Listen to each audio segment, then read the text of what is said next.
Bihar assistant professor बहाली को लेकर एक ड्राफ्ट जारी किया गया था। इस पे हमने एक विस्तृत वीडियो पहले किया हुआ है और आपको वो वीडियो ज़रूर देखना चाहिए।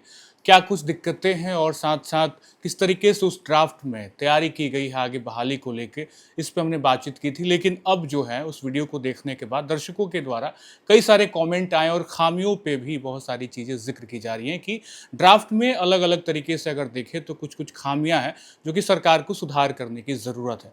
हमारे साथ अखिलेश सर हैं जो कि एक्स डीएसपी और साथ-साथ Patna science college department of zoology में बतौर असिस्टेंट प्रोफेसर कार्यरत हैं।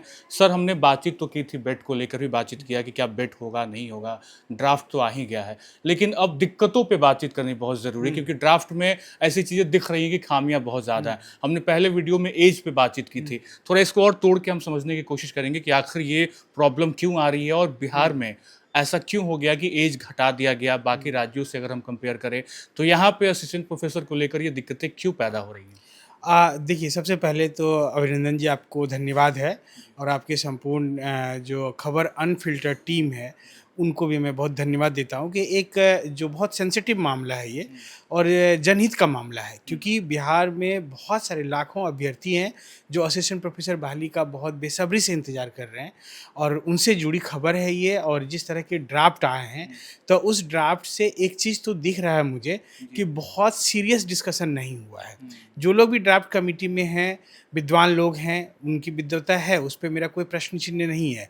लेकिन जिस तरह का ड्राफ्ट सामने आया है, तो कुछ चीज़ों को लेकर के ऐसा लग रहा है कि बहुत लाइटली और बहुत कैजुअली इन चीज़ों को कर दिया गया है। तो जिसमें एक ऐज बहुत बड़ा मुद्दा है। आप किसी भी अभ्यर्थी से बात कर लीजिए, जो मतलब उस एलिजिबिलिटी को मीट करता है, जिसका मतलब अभी 40 बरस से कम है, वह भी बोलेंगे कि नहीं, बिहार जैसे स्टेट में ये ऐज बार जो है ठीक नहीं है।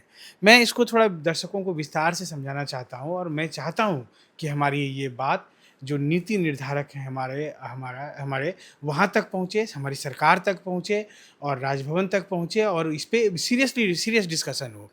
एक समझिए कि क्यों हम चाहते हैं कि ये 40 बरस का जो बार है उसको ऊपर किया जाए, जो पहले पूर्ववत 50 साल 55 साल था वहाँ रखा जाए, उसको समझना बहुत ज़रूरी है। केवल मान लीजिए हम लोग बोल देंगे इसको बढ़ा दो, तो ऐसे नहीं है, इसके पीछे तर्क है। तर्क यह है कि अगर मान लीजिए इस शताब्दी में हम लोग बात करें, 21वीं शताब्दी में, तो 26 साल बीत गए अभी तक में। इन 26 वर्षों में मात्र 2 वैकेंसी क्लोज़ हुआ है और तीसरा वैकेंसी ऑनगोइंग है। तो अब आप समझिए कि एवरेज क्या देख पा रहे हैं हम लोग, अगर उसका एवरेज निकालें, तो 1 दशक में 1 एक बहाली है। बार। तो वैसी परिस्थिति में आप जब मान लीजिए रेगुलर बहाली लेकर नहीं आ रहे हैं, बहुत लंबे अंतराल पे बहाली लेकर आ रहे हैं, तो जो लोग भी इसमें एलिजिबल होते हैं, हायर एजुकेशन की तरफ अपना रुख करते हैं, तो उनको तो मान लीजिए उनका एज ही लैप्स हो जाएगा और उनको मौका ही नहीं मिलेगा। तो ये तो इनजस्टिस है ना, नेचुरल जस्टिस के अगेंस्ट है ये।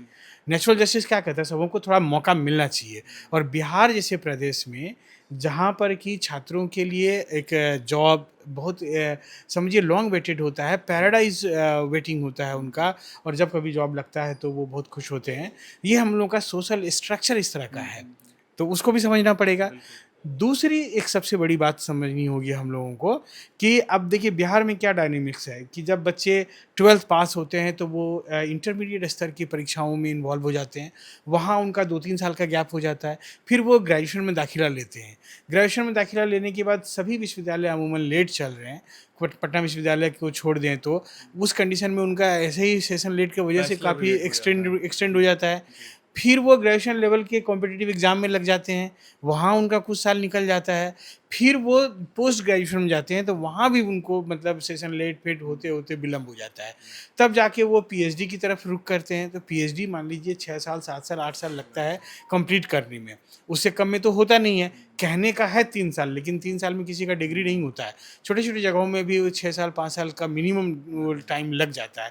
तो वैसी परिस्थिति में इन सारे वर्षों को अगर आप जोड़ दें, तो सोचिए कितना लंबा हो जाएगा। अब वैसी परिस्थिति में अगर आप 40 साल का एज बार कर देंगे, तब तो बहुत अभ्यर्थी उसमें एलिजिबल ही नहीं हो पाएगा। तो ये मुझे लग रहा है कि इसको बहुत सीरियसली सोचने की ज़रूरत है, इन दोनों पहलुओं को इस पे डिस्कशन की ज़रूरत है। आप केवल मान लीजिए कहीं फॉलो कर लेंगे, किसी स्टेट में हो सकता है कि 40 बरस हो, लोग इसका हवाला देते हैं, लेकिन झारखंड में 50 साल है। अब अगर मान लीजिए हवाला देने का कोई ज़रूरत नहीं, आप अपना देखिए कि हमारे राज्य को क्या सूट करेगा। अब जब हम विदेश में जाते हैं, यूरोप में जाते हैं, अमेरिका में जाते हैं, कोई इस बार नहीं है, तो अब हम क्या बोलेंगे?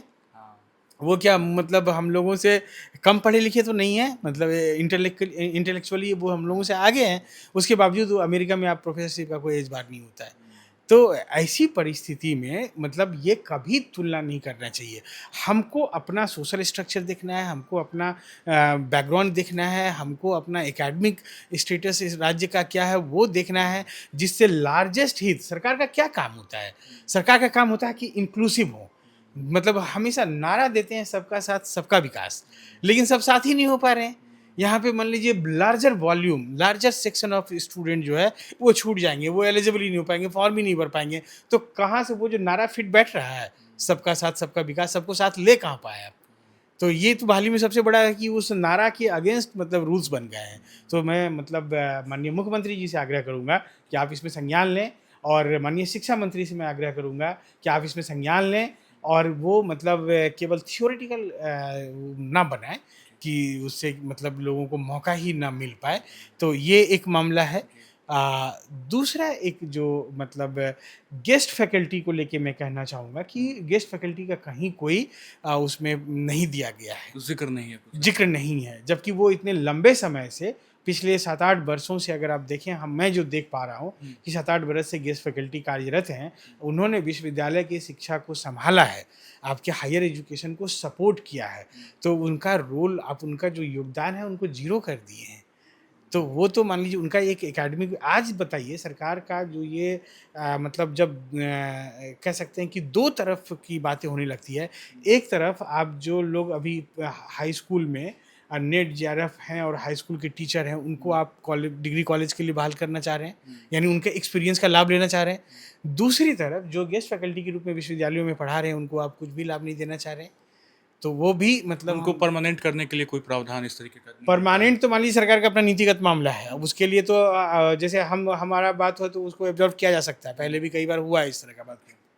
लेकिन चलिए वो तो बहुत बड़ा इशू है, उस पे मतलब शिक्षा समिति का बैठक है, और उसमें बहुत लोग मतलब उसमें कई बार रिपोर्ट सबमिट किए गए हैं, जो विधान परिषद है उनके द्वारा, कमेटी के द्वारा दिया गया है। तो ये बहुत बार उठता भी है कि उनको एकोमोडेट कर दिया जाएगा, लेकिन चलिए वो अपनी जगह में। लेकिन जो एक्सपीरियंस है उनका, एक्सपीरियंस के हिसाब से कुछ तो उनको नंबर दीजिएगा, उनको कुछ एज में रिलैक्सेशन दीजिएगा। तो इस तरह की कोई भी बात नहीं की गई है ड्राफ्ट में, तो इनको भी इंक्लूड किया जाना चाहिए। अच्छा, 10th और 12th की भी चीज़ें निकल कर आ रही हैं कि उनका कितना परसेंटेज इसमें इन्वॉल्वमेंट रहेगा। तो 10th और 12th के परसेंटेज को इन्वॉल्व करना, जहाँ पे आपके पास नेट है, पीएचडी है, ग्रेजुएशन है, पोस्ट ग्रेजुएशन है, बात तो पोस्ट ग्रेजुएशन नेट पे होनी चाहिए थी। 10th 12th का इन्वॉल्वमेंट देखिए, जो एक बात और मैं दर्शकों को बता दूं कि इसमें जो इस ड्राफ्ट में दो तरह के चीज़ों को इंक्लूड किया गया है। एक कॉन्ट्रेक्चुअल बहाली का भी रूल्स एंड रेगुलेशन लिखा हुआ है, दूसरा परमानेंट में एग्ज़ाम होगा, रिटन एग्ज़ाम होगा, उसमें कोई मार्क्स का बात नहीं है, एपीआई का बात नहीं है। एपीआई की बात की गई है जो कॉन्ट्रैक्चुअल बहाली होगा, क्योंकि वहाँ तुरंत में बहाली करना है और स्पीड अप बहाली करना है, तो उसमें एग्ज़ाम लेने में बहुत समय लग जाएगा। तो इसलिए उसको एक रखा गया है प्रोविज़न, जब कभी ज़रूरत होगा तो उस एपीआई के माध्यम से किया जाएगा। उसमें 10वीं और 12वीं का नंबर जोड़ना भी मुझे लग रहा है कि उतना जायज़ नहीं है। क्यों नहीं है, वो मैं बताना चाहता हूँ। वो इसलिए कि देखिए, 10वीं और 12वीं का जो बोर्ड है, अलग-अलग बोर्ड में मार्किंग पैटर्न अलग है। हर लोगों को पता है कि बिहार बोर्ड के जो छात्र हैं, सीबीएसई बोर्ड की तुलना में कमतर परसेंटेज ऑफ मार्क्स गेन करते हैं। अगर मान लीजिए बिहार बोर्ड में 80% मार्क्स गेन कर रहे हैं, तो वही बच्चा सीबीएसई बोर्ड में 95% गेन कर सकता है। तो इतना बड़ा जो गैप है, उस गैप को कैसे आप जस्टिफाई कर पाएँगे? तो मुझे लग रहा है कि उस चीज़ से बचने के लिए ये ज़रूरी है कि 10th और 12th के मार्कशीट को आप एक्सक्लूड करें, उसको इसमें शामिल ना करें। नहीं तो क्या होगा कि अभी देखिए, जो लोग भी असिस्टेंट प्रोफेसर के लिए एलिजिबल हैं, वो अब 10th-12th कब किए होंगे? आज से 20-25 साल पहले किए होंगे, 20 साल पहले किए होंगे। तो वैसे उस समय में बोर्ड का मार्किंग, अभी बोर्ड का मार्किंग थोड़ा सुधरा भी है, लेकिन अभी सुधरा हाल के वर्षों में। तो वो लोग तो मतलब कैंडिडेट हैं भी नहीं, ज़्यादातर कैंडिडेट होंगे वो पुराने पैटर्न वाले मार्किंग पैटर्न के लोग, तो उनको मतलब बहुत बड़ा लॉस हो जाएगा। तो जो बिहार के बच्चे हैं, जो बिहार के रेसिडेंट हैं, वो अधिकांश बच्चे बिहार बोर्ड से 10th और 12th करते हैं, और उनको तो भारी क्षति हो जाएगा इस पैटर्न पे। वो गेस्ट फैकल्टी में भी बहाल नहीं हो पाएंगे। तो इसलिए मैं मतलब इसमें भी जो जो भी नीति निर्धारक लोग हैं उनका ध्यान आकृष्ट करना चाहूँगा आपके मन से कि वो 10th और 12th के मार्क्स को एक्सक्लूड करें, उनको इंक्लूड ना करें, क्योंकि इससे जो मतलब हम होमोजेनिटी का बात करते हैं, जो जो बोलते हैं ना इक्वल प्लेइंग फील्ड या लेवल प्लेइंग फील्ड, वो नहीं हो पाएगा। जो सीबीएसई बोर्ड से किए हैं, आईसीएसई बोर्ड से किए हैं, तो उनको अपर हैंड रहेगा, और जो लोग बिहार बोर्ड से एग्ज़ाम क्वालिफाई किए उनका बहुत लोअर हैंड हो जाएगा। क्योंकि मार्किंग स्कीम दोनों बोर्ड में एकदम अलग अलग है। है, एकदम अलग है। ये हर कोई जानता है इस बात को कि बिहार बोर्ड के बच्चों को मतलब तुलनात्मक रूप से सीबीएसई की तुलना में काफ़ी कम नंबर मिलते हैं। मुझे लगता है इस ड्राफ्ट पे वापस से विचार करने की ज़रूरत है क्या राजभवन को? जैसा कि आपने शुरुआत में कहा कि बहुत जल्दबाजी में हल्के नज़रिए से बना दिया गया है। हाँ, एकदम देखिए, ये जो कुछ त्रुटियाँ हैं, इन त्रुटियों को तो रेक्टिफ़ाई करने का एकदम ज़रूरत है। अगर मान लीजिए नहीं करेंगे, जब मान लीजिए मोनोपोली ही चलाना है, तब तो उसका कोई माई-बाप नहीं है। लेकिन अगर नेचुरल जस्टिस की बात करेंगे हम लोग, और जो बोलते हैं हम कि सबों का साथ, सबों का विकास, अगर इस पंच लाइन में हमको भरोसा है, यकीन है, तो ग्राउंड पे उतारना पड़ेगा ना। तो जो लोग मान लीजिए इस ड्राफ्ट की वजह से पिछड़ रहे हैं, या जो लोग मान लीजिए कि लॉस में जा रहे हैं, जो इसका विक्टिम हो रहे हैं इसकी वजह से, उनका क्या होगा? उनके बारे में सोचा गया? कौन सोचेगा? सरकार सोचेगी ना। सरकार का काम है सोचना। अगर नहीं सोचती है, तब तो ये मतलब समझिए कि बहुत दुर्भाग्यपूर्ण है। पिछले बहालियों की बात कर ले, टीआरई 1, टीआरई 2, टीआरई 3, इन सब में डोमिसाइल को लेके कोई बहुत बड़ा प्रावधान नहीं था, बाद में आया। इसको लेकर भी कुछ चीज़ें ऐसी चल रही हैं, क्या बाहर के स्टेट वाले भी आके बढ़िया से मजबूती से अपने स्थान को सुनिश्चित कर लेंगे? बिहार वालों का क्या होगा? यस, हाँ, ये भी एक बेहतरीन क्वेश्चन था जो कि छूट गया, जो बेहतरीन मुद्दा है। क्योंकि मतलब हम लोग देखते हैं जो अभी 17वीं बीपीएससी का रिजल्ट आया है हाल में, अगर उसको आप एक मतलब आधार के तौर पे। एग्जाम्पल के रूप में लेते हैं, तो 18 से 20% छात्र बाहरी हैं। तो अब उस चीज़ 18 से 20% छात्र कितने लोगों में है? वो 50% में है। अगर उसमें परसेंटेज निकाल देंगे जनरल में, तो वो संख्या कितना बढ़ जाएगा आगे? बहुत बढ़ जाएगा ना। अगर मान लीजिए 2000 सीट था, तो 50% अनरिजर्व सीट है। 50% में 400 लगभग लोग हैं, तो कितना हो गया वो? बहुत ज़्यादा हो गया ना। तो वो समझिए कि 1000 सीट में 400 लोग हुए, 40% के आसपास हो गया, मतलब 39% के आसपास हो गया। तो ये बहुत लार्जर नंबर हो गया है, और टॉप 10 में 4 बच्चे बिहार से बाहर के हैं। बाहर के हैं, तो अपने आप में तो बड़ा सवाल भी बड़ा है सवाल बिहार है। के बच्चों के लिए। तो मतलब वो तो खैर ठीक है, यहाँ की कोचिंग व्यवस्था से लेके शिक्षण व्यवस्था सब पे सब सवाल है, उस पे भी हम लोग कभी सेशन करेंगे, और तर्कपूर्ण सेशन करेंगे, क्योंकि डिस्कशन केवल तर्कपूर्ण होना चाहिए, नेता जैसा भाषण देने से कुछ नहीं होगा। तो अब आप समझिए कि जो इसमें लिखा हुआ ड्राफ्ट में आप देखेंगे कि राष्ट्रीय स्तर की परीक्षा ली जाएगी। ये जो बहाली निकलेगी राष्ट्रीय स्तर पे निकलेगी, ऑल इंडिया हाँ, लेवल का ऑल होगा। इंडिया लेवल पे होगा। इसमें डोमिसाइल की कहीं कोई बात नहीं है। तो रिजर्वेशन पॉलिसी अपनाया जाएगा, तो जो लोग बिहार के बाहर के हैं उनको रिजर्वेशन का लाभ नहीं मिलेगा, लेकिन जो 50% ओपन सीट है उस पे तो उनको लाभ मिलेगा। तो ऐसी कंडीशन में, और मुझे लग रहा है कि इस ड्राफ्ट से बाहरी बच्चों को बहुत ज़्यादा फायदा होगा। बिहार के बच्चे एकदम आउट हो जाएंगे, क्योंकि मुझे लगता है यूपी बोर्ड, एज झारखंड बार की वजह से बहुत बच्चे बाहर हो जाएंगे, और जैसा कि हम लोग और बोर्ड की जो बात कर जो रहे हैं। पैटर्न है उसके पैटर्न की वजह से बाहर हो जाएंगे। तो कुल मिला के ये मतलब बिहार के छात्रों के लिए बहुत दुर्भाग्यपूर्ण होने वाला है। क्योंकि यूपी बोर्ड का हम लोग रिजल्ट हाँ। देखते हैं बहुत अच्छा जाता है। झारखंड बोर्ड की बात कर ले, मध्य प्रदेश बोर्ड की बात कर ले, वहाँ तो रिजल्ट बहुत बेहतर है बिहार बोर्ड देखिए, से। ये ड्राफ्ट से मतलब बिहार के नेटिव बच्चों का बहुत लॉस है।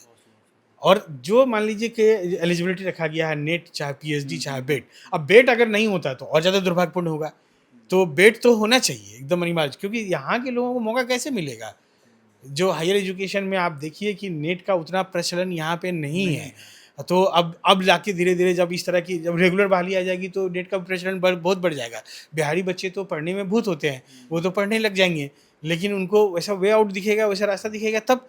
तो अब जाके मतलब कुछ इस जैसे देखिएगा कि पिछले बार जितना बच्चे नेट में अपीयर हुए थे बिहार से, और इस बार अभी जून में जितने होंगे, और जुलाई में सीएसआईआर का होगा, तो आपको एकदम एलिवेटेड लगेगा, एकदम वो डाटा अगर डबल हो जाए तो कोई आश्चर्य की बात नहीं होगी। तो इन परिस्थितियों में तो बेट होना चाहिए। अगर यहाँ के लोगों को जस्टिस देना चाहेंगे, तो हम तो मतलब माननीय मुख्यमंत्री जी से, माननीय शिक्षा मंत्री जी से, और जो तमाम शिक्षा पदाधिकारी के, शिक्षा विभाग के बड़े पदाधिकारी हैं, उन सबों से आग्रह करना चाहेंगे कि, और जो विश्वविद्यालय सेवा आयोग के कर्ता धर्ता हैं, जो भी मतलब हायर ऑफिशियल्स हैं, उन सबों की, और जो भी ड्राफ्ट कमेटी में लोग बैठते हैं, उन सबों से मैं आग्रह करूँगा, और जो भी सिविल सोसाइटी के लोग हैं, जो कंसर्न्ड हैं, जिनको भी मौका लगता है अपनी बात वहाँ तक पहुँचाने के लिए, सबों से आग्रह करेंगे कि जो बात अभी डिस्कशन हुई है कि एज को बढ़ाया जाए, और जो मतलब डोमिसाइल की बात हो, तो ये सारी तमाम गेस्ट फैकल्टी में 10th और 12th के मार्क्स को हटाया जाए और ये जो गेस्ट फैकल्टी हैं उनके एक्सपीरियंस को कुछ वेटेज दिया जाए। ये इस तरह की कई बातें हैं और भी गहन अध्ययन करके, जिससे कि लार्जर मतलब नंबर ऑफ स्टूडेंट्स का हित सध सके, तो उस पे बात होनी चाहिए और ये निश्चित होनी चाहिए, तभी हम लोग इसको अच्छा मानेंगे। नहीं तो ये बिहार के छात्रों के लिए तो बहुत दुर्भाग्यपूर्ण होगा। बिल्कुल, मुझे लगता है कि डोमिसाइल और बिट एग्ज़ाम की जैसी बातचीत हम लोग कर भी रहे हैं और साथ-साथ 10th-12th का वेटेज, गेस्ट फैकल्टी के लिए क्या कुछ प्रावधान होंगे, उनके लिए कुछ मार्किंग स्कीम में वेटेज रहेगा, नहीं रहेगा। और सबसे बड़ा सवाल ऐज का, जैसा कि सर ने बहुत विस्तार से बताया कि दिक्कतें हैं ऐज को लेके। जो स्ट्रक्चर है हमारे बिहार का, वो भी बहुत बड़ा डिफरेंस रखता है बाकी स्टेट से। और बोर्ड एग्ज़ाम की अगर बात कर ले, तो वहाँ भी बहुत बाकी राज्यों से बिहार बोर्ड या सीबीएसई की बात करें तो बहुत डिफरेंस है। तो तमाम ये सवालों का जवाब हमने लिया और साथ-साथ आपके उन कमेंट्स पे भी बातचीत की। फिलहाल ये वीडियो आपको कैसा लगा कमेंट करके ज़रूर बताइएगा। बने रहें खबर अनफिल्टर्ड के साथ। बहुत-बहुत शुक्रिया।